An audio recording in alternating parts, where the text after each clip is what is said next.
Wakana Gojo was an introverted boy with no friends and spends his time making Hina dolls. His life takes a turn when the hottest girl in his school asks him if he can help make her a seductive cosplay outfit, which leads to difficult situations between them in the future. A young Wakana is shown the Hina dolls made by his grandfather Kaoru and his friends, and Wakana is enchanted by them. This prompts him to make his own Hina dolls, but his friend criticizes his passion for dolls, saying it's meant for girls, and ends their friendship. In the present, Wakana is awakened by the sound of his phone alarm. As he goes downstairs, Wakana wishes good morning to his grandfather and offers a prayer at the altar dedicated to his parents and grandmother. While breakfast is being prepared, Wakana discusses with his grandfather about how he burdens himself with work late at night, a comment that Wakana brushes aside. It's mentioned that while Wakana lacks skills in creating doll faces, his costumes are remarkable. The discussion then shifts to whether Wakana has any friends, and he quickly states that he does.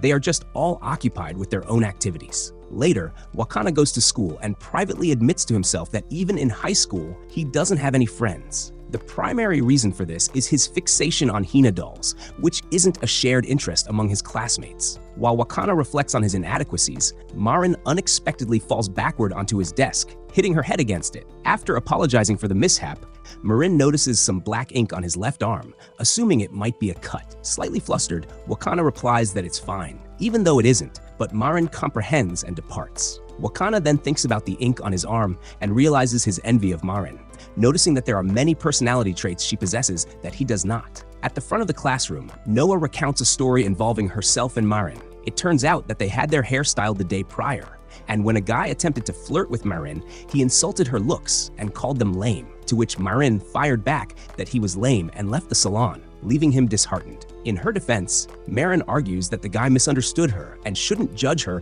based on her interests. Wakana, who hears their conversation, is struck by the realization that despite living in different worlds, he shares a connection with her. After school, Wakana remains behind to place the chairs on their desks and is shortly accompanied by Marin, who assists him since she has cleaning duty that week. Curious about his presence, Marin inquires if someone pressured Wakana to do that work, and he admits it reluctantly. He expresses that he was told he is so dependable that he feels obliged to agree to it. Marin contends that they don't view him as reliable. Instead, they believe it's easy for them to take advantage of him for menial tasks. She continues to say that he should assert himself more and resumes her work. Later that night at home, Wakana cuts his hand, and while his grandfather fetches a band-aid for him, he reflects on what Marin mentioned to him earlier that day. He then realizes that the sewing machine he had been using was not functioning properly. Wakana informs his grandfather, who returns with a band-aid, about this issue. And his grandfather mentions that they will need to purchase a new one. Feeling disappointed about not having a sewing machine to work with, Wakana suddenly thinks of using the one at his school. The next day, he operates the sewing machine in the sewing practice room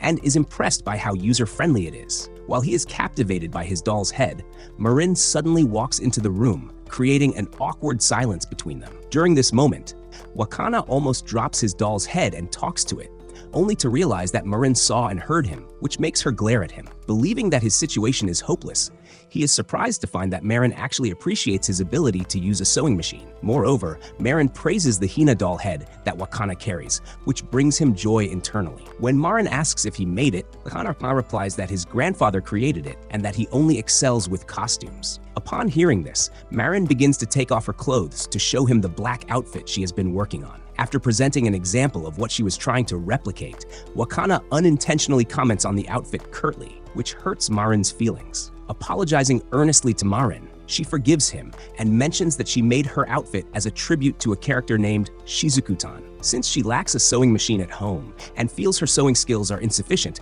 she pleads with Wakana to create her outfit for her. Touched not only by her earlier compliment, but also by everything she said that resonated with him, Wakana agrees to assist Marin, while admitting that he has never made clothing for a person before. This news fills Marin with joy, as she offers to help in any way she can and shares the character's backstory, which annoys Wakana.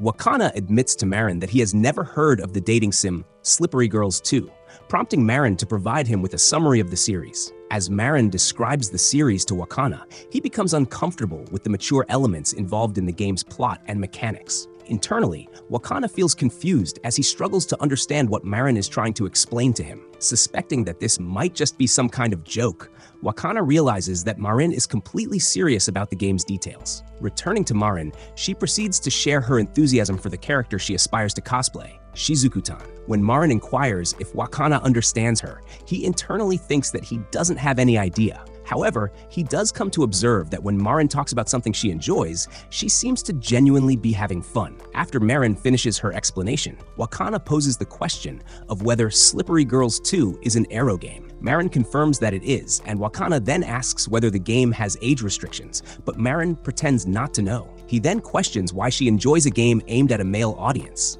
but Marin insists that many females do, and that gender doesn't matter when you truly enjoy something. Marin's phrase triggers an unpleasant old memory for Wakana, but instead of feeling discouraged by it, he agrees with Marin. To assist Wakana with his project, Marin takes out a beginner's guide to creating cosplay outfits. They decide not to start on any tasks, like gathering necessary supplies and measurements, as it is getting late. At home, Wakana's grandfather Kaoru expresses his surprise at how early he's gone to bed and mentions that he won't be opening the shop the next day to buy a new sewing machine.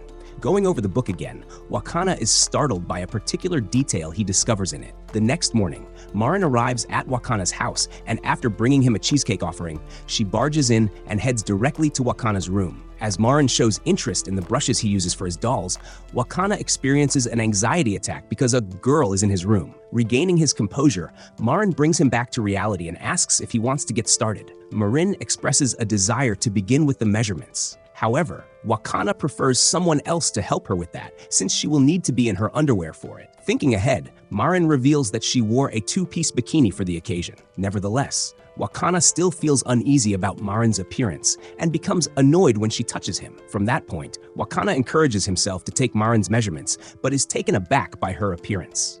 While she is facing away, Wakana inquires if she feels uneasy just wearing her swimsuit, to which she replies that she is not bothered and is focused solely on the cosplay outfit. Hitting his face hard with both hands, Wakana pushes himself to finally begin the measurements. After finishing, Marin asks about appropriate shoes, as most she tries cause her discomfort. To this, Wakana assumes that the issue lies with her foot circumference and tries to fetch a chair for foot measurements, but Marin insists on sitting on his futon instead. In spite of his objections, Wakana gives in to Marin's requests and takes her measurements from that position. The next measurement they take is Marin's bust, which creates an awkward situation for Wakana. Once that is done, Marin proposes measuring her inseam and bust point. Again, Wakana outright refuses to do it, and after another uncomfortable moment for him, Marin suggests she will measure herself. The outcomes of the measurements leave Wakana extremely shocked for reasons he describes as unclear. Writing down the final measurement, Wakana gets ready to take the last measurement, and during this, he notices Marin blushing and concludes she feels too warm, prompting him to leave to turn on the air conditioning. By the day's end, all measurements have been completed, and Wakana requests from Marin references for the character outfit she desires. In response, Marin provides Wakana with both games as references, and becomes flustered when he sees her still in her old outfit. Later that evening, Kaoru discovers Wakana engaged in one of the games and attributes it to his age, but is surprised to see that he is taking notes. Wakana dreams of Marin wearing her completed cosplay costume. It begins innocently, but soon Marin starts to embrace the character's Arrow persona. Awakening from the dream in a cold sweat, Wakana notices something, looks at his doll head, and asks her to turn away. At school, Wakana ponders how he will face Marin again, and coincidentally, she walks down the hall with Noah while others compliment her. Trying to avoid her gaze, Wakana is still seen by Marin, who approaches him and expresses her gratitude for his help on Saturday. Inside Wakana's mind, he becomes increasingly flustered due to his dream about her and the mixed feelings contradicting his affection for the doll head. Marin then proposes that she curl her hair that day, and they are soon joined by her friends Noah, Daya, and Runa. One of the friends suspects that Marin is making Wakana uncomfortable, but Marin asserts that she is not invading his space, resulting in a small stir between them. The girls then head off to a vending machine, while Wakana thinks that Marin treats him similarly to how she does when they're alone. He overhears some girls discussing how Wakana could be her boyfriend, but that idea is swiftly rejected. Later, Marin attempts to arrange a meeting with Wakana, but he declines outright. This kicks off a pattern where Wakana steers clear of Marin all day until school ends, when Marin finally catches up to him and invites him to go shopping. Once more, Wakana rejects her, and quickly departs. Squatting by a bend near the train station to avoid Marine, she unexpectedly shows up behind him. She chastises him and demands an explanation for his strange behavior around her all day. Wakana confesses that it feels awkward being near her when they aren't friends, but Marin confidently responds that they are already friends. He mentions overhearing a few people suggesting they are in a relationship, to which Marine playfully suggests they might as well be, leaving Wakana flustered. After revealing she was joking, Marine takes hold of Wakana's arm and pulls him along to go shopping. While visiting a hobby shop called Yuzuwaya, the two linger in the cosplay section as Wakana hands Marine the notes he made regarding the character she wants to embody. He details what they need to create it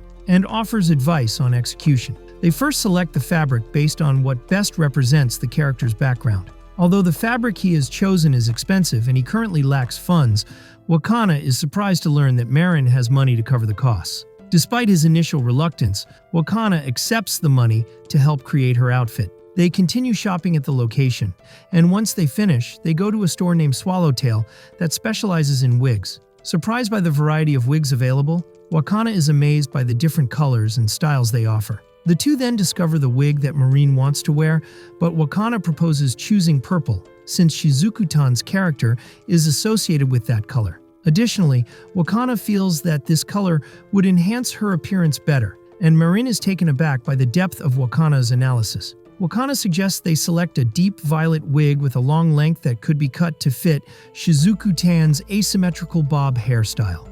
Consequently, Marin states that she will have her hairstylist trim it for her and mentions that she is relieved she didn't shop alone. Otherwise, she would have bought the wrong materials for the costume.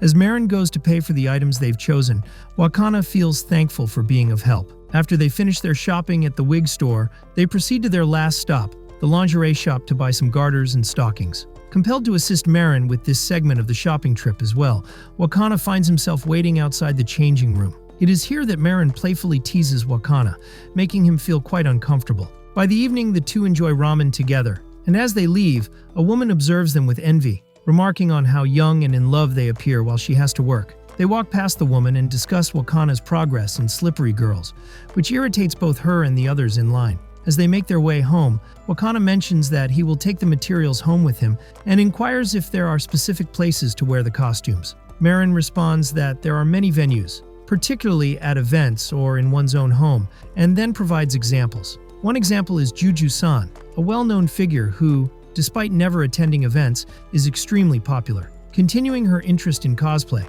including male and female cosplayers, Marin asks if Wakana is alright since he hasn't said a word. In his defense, Wakana admits he was reflecting on his own fascination with Hina dolls and how it started. This leads Marin to remark that Wakana is such a face guy because he appreciates the faces of the Hina dolls the most. Wakana apologizes, acknowledging how challenging it is for him to articulate his thoughts regarding appearances, but Marine assures him that it's alright. They keep walking until Marine notices a food truck that sells meat-wrapped onigiri, and Marine buys one for herself. As they keep walking, Marine savors her food, and Wakana attempts to reimburse her for the food they had enjoyed previously, but Marin declines as it was her treat. She also admits how shocked she was when Wakana not only participated in the Slippery Girls game, but also made such detailed notes for the cosplay character. Marin then offers a piece of her food, but he declines, and as she begins to finish it, she inquires if he thinks she tends to overeat. Breaking into a cold sweat, Wakana refutes the idea,